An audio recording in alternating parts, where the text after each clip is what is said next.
So hi everyone, a very good morning to all of you and welcome back once again to another class of government schemes. So a very happy Independence Day my dear friends to all of you. और आज आज़ादी का दिन है and I wish you a very happy Independence Day. So today in this class, my dear friends, we are going to talk about two schemes from the Ministry of MSME. As you can see the names, MSME Innovative Scheme and MSME Z Certification Scheme, right? Whichever examination you are preparing for, government schemes, my dear friends, are one of the most important topics. UPSC से लेके bank PO, RBI grade B, SEBI, किसी भी हर exam में government scheme से question पूछे जाते हैं. And specifically RBI grade B और नाबार्ड में तो भर भर के क्वेश्चंस आते हैं, right? So these sessions are really very important for you. तो चलिए स्टार्ट करते हैं आज की क्लास और ये दो स्कीम्स आज हम पढ़ेंगे. But my dear friends, before we begin, क्योंकि आज इंडिपेंडेंस डे है तो आज डेफिनेटली कुछ अलग करने का टाइम है. जनरली आपने देखा होगा कि मैं अपनी क्लासेस में सेल वगैरह प्रमोट नहीं करता हूँ, बिकॉज आपको भी पता है और आपका मेरा एक अलग टाइप का रिलेशन है. लेकिन ये वाली जो चीज़ है, मैंने आपको पहले भी बताया था, कुछ दिन पहले मैंने एक सेशन लिया था, उसमें मैंने आपको बताया था कि अब जो रेगुलेटरी बॉडीज का जो इकोसिस्टम है उसमें बहुत सारे एग्जाम्स होते हैं. पहले की तरह आरबीआई और नाबार्ड नहीं है. अब आरबीआई है, नाबार्ड है, सेबी है, इरडई है, पीएफआरडीए है, सिडबी है. तो इन सभी एग्जाम्स की तैयारी अगर आपको एक साथ करनी है तो उसके लिए मैंने और मेरी टीम ने एक सुपर पैक लॉन्च किया था दोस्तों. एक हमने सुपर पैक लॉन्च किया था और उस सुपर पैक में आपको हर एग्जामिनेशन के बारे में, हर एग्जामिनेशन की तैयारी ये सुपर पैक आपसे करवाता है, राइट? आईएफएससी हो गया जिसका नोटिफिकेशन अब आने भी वाला है. तो अगर आप इसमें एनरोल करना चाहते हैं तो अभी right now on the occasion of independence day we are providing a good decent amount of sale. You can use the coupon code Manish. आप कूपन कोड मनीष यूज कर सकते हैं, MANISH, to avail the discounts. ठीक है जी, तो अच्छा है, ले सकते हो और बाकी आपकी मर्जी है. बाकी मैं तो आपके साथ हूँ ही हमेशा. तो पहली स्कीम है जी MSME innovative scheme. Now innovative का मतलब आपको पता ही होगा, ठीक है? यानी कि इस स्कीम के through the government, the Ministry of MSME, through this particular scheme, intends to nurture innovation among the MSME. Now, how the government is nurturing or promoting innovation among the MSMEs through this scheme, my dear friends? By providing support, for incubation, for design and intellectual property rights. Actually ये तीन अलग अलग schemes हुआ करती थी, incubation के लिए, design के लिए और आईपीआर के लिए. इन तीनों स्कीम्स को मर्ज किया गया और एमएसएमई इनोवेटिव स्कीम को लॉन्च किया गया in the year 2022 by the Ministry of MSME. ठीक है? Now eligibility criteria, which MSMEs can take the benefits. So my dear friends, इस स्कीम का बेनिफिट सारे MSMEs के लिए ओपन है. This scheme is open for all the registered MSMEs with valid उद्यम registration. ठीक है?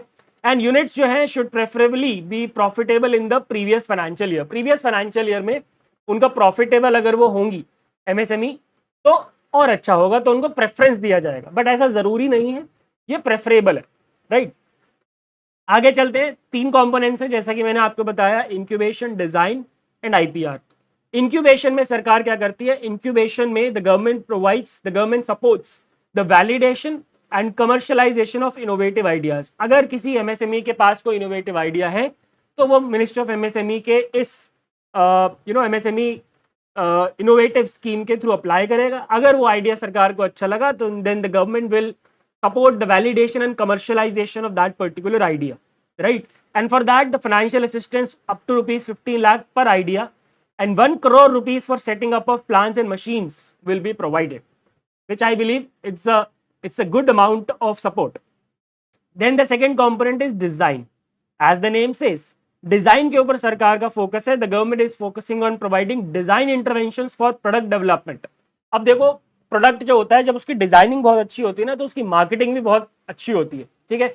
मुझे याद है जब मैं अपनी पुरानी ऑर्गेनाइजेशन में था, उनकी वेबसाइट इनिशियली बहुत अजीब सी, मतलब बहुत ज्यादा वेल डेवलप्ड नहीं थी. But then we had a person, एक हमारे पास एक पर्सन हमारे साथ आए, विभोर मुदगिल नाम था उनका. उन्होंने वेबसाइट को ऐसा रिवैम्प कर दिया एंड उसके बाद it was looking amazing, right? तो डिजाइनिंग का बहुत ज्यादा इम्पैक्ट होता है. So it focuses on providing design interventions for product development with financial support up to ₹40 lakh per design project and 2.5 lakh for students project. यानी कि अगर कोई स्टूडेंट डिजाइनिंग का कोई प्रोजेक्ट लेके आता है, एमएसएमई नहीं, स्टूडेंट, ठीक है? मान लेते हैं कि मैं एक एमएसएमई हूँ, मैंने एक स्टूडेंट्स को प्रोजेक्ट दिया, एक कॉलेज को प्रोजेक्ट दिया कि आप मेरे लिए डिजाइन कर दीजिए, तो वो स्टूडेंट प्रोजेक्ट हो गया. एंड स्टूडेंट प्रोजेक्ट के लिए 2.5 लाख रुपए तक मिलता है इसका। ऑलराइट, फिर आईपीआर के लिए, आईपीआर रजिस्ट्रेशन के लिए सरकार देती है 5 lakh rupees for foreign patents, 1 lakh rupees for domestic patents, 2 lakh rupees for GI registration, 15,000 for design registration and 10,000 for trademarks. Alright, इसके बाद कुछ फेजेस और फंडिंग, जो फंडिंग है वो फेजेस में होती है। स्टेज 1 जो होता है वो स्ट्रैटेजी एंड कॉन्सेप्ट का होता है, जहां पे 40% ऑफ द प्रोजेक्ट ग्रांट जो है वो दिया जाता है। स्टेज 2 जो होता है डिटेल डिजाइन का होता है, where 30% of the project grant is provided. And जो लास्ट स्टेज होता है stage 3, that is prototype completion and final report, जिसमें 30% ऑफ द प्रोजेक्ट ग्रांट दिया जाता है।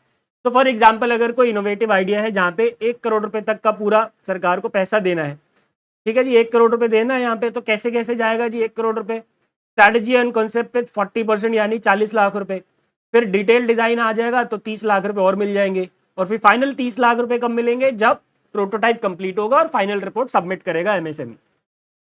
ठीक है, तो ये थी छोटी सी स्कीम, एमएसएमई इनोवेटिव स्कीम। इसके बाद जो अगली स्कीम है दोस्तों वो बहुत इंपॉर्टेंट है, MSME sustainable Z certification scheme. Z क्या होता है? जीरो डिफेक्ट जीरो इफेक्ट, तो नाम से पता चल गया होगा, zero defect and zero effect.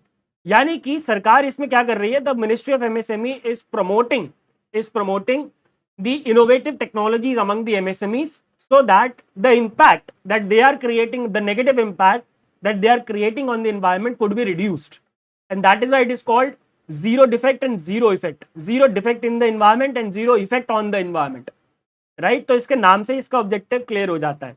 And इसके लिए the government is certifying the MSMEs, and that is why this word certification is also here.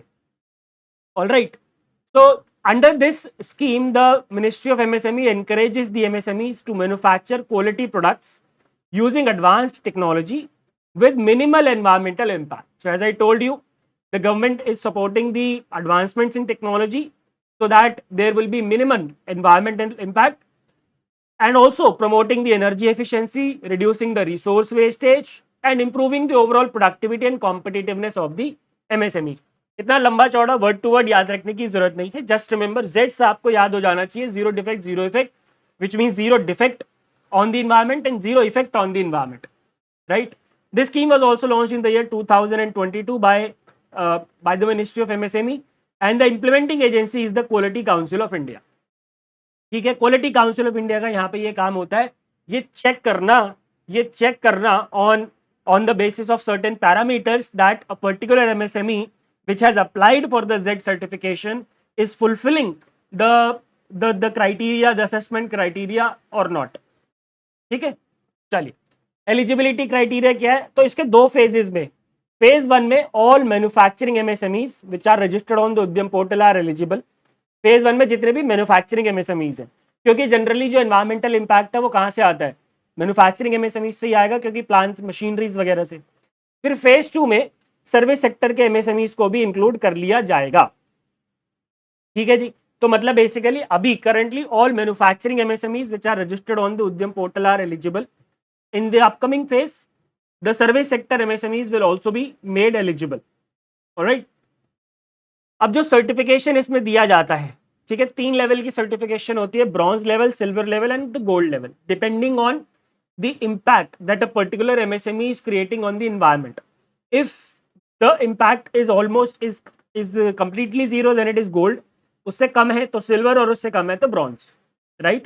And as I told you, there are certain parameters based on which the certification is provided. So there are 20 performance based parameters based on which the certification is provided, and these 20 performance based parameters includes waste management, energy usage, quality control and timely delivery.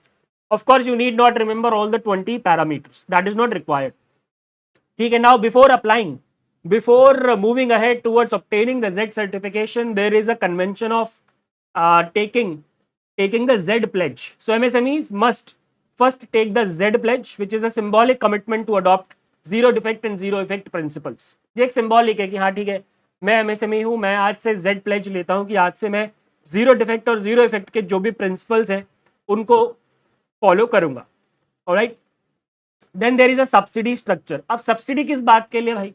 किस बात? Certification लेने में subsidy. देखो, ये जो certification है इसकी cost होती है, सर्टिफिकेशन की कॉस्ट होती है। अब सरकार, अब देखो जो एक एमएसएमई है यार, वो क्यों जाएगा, उसको क्या पड़ी है, भाड़ में जाने दो, उसको तो अपना काम करना है ना, राइट, उसको थोड़ी ना पड़ी है एनवायरमेंट की, उसको तो अपने प्रॉफिट्स की पड़ी है। तो अब इस सर्टिफिकेशन की कॉस्ट वो बिल्कुल ही लगाएगा, कोई मोटिवेशन नहीं है भाई। हमारे देश में ऑफकोर्स एनवायरमेंट, क्लाइमेट और well being, employ well being, ये सब आखिरी में आता है, क्योंकि हमारे देश में तो सर्वाइवल की लड़ाई है भाई, ठीक है। तो ये सब आखिरी में आता है, लोग 12-12, 13-13 घंटे काम करें तो एम्प्लॉय वेलबींग दूर दूर तक कहीं नहीं है। उसी तरीके से एनवायरमेंट और क्लाइमेट जैसी चीजें हमारे देश में मैटर करती ही नहीं है। उन लोगों को जरूर मैटर करती है जो करोड़ों रुपए कमा चुके हैं, ठीक है, जो अब जिंदगी जी रहे हैं, बट जिनको अभी पूरी लाइफ आगे उनके लिए स्ट्रगल है, वो एनवायरमेंट के बारे में, क्लाइमेट के बारे में चिंता नहीं करेंगे, ठीक है। ये सब बड़ी बड़ी चीजें हैं। तो वो जो सर्टिफिकेशन कॉस्ट है भाई एमएसएमई नहीं देगा, उसके लिए सरकार सब्सिडी दे रही है, ठीक है। माइक्रो एंटरप्राइजेस को दे रही है 80% of the cost, small enterprises 60% and medium enterprises को 50%, ठीक है। एडिशनल सब्सिडी मिलती है 10% की for SC ST and north eastern and LW areas. LW मतलब लेफ्ट विंग एक्सट्रीमिज्म। विमेन मैंने इसलिए काट दिया क्योंकि दिसंबर 2023 से Z certification has been made free for women led MSMEs।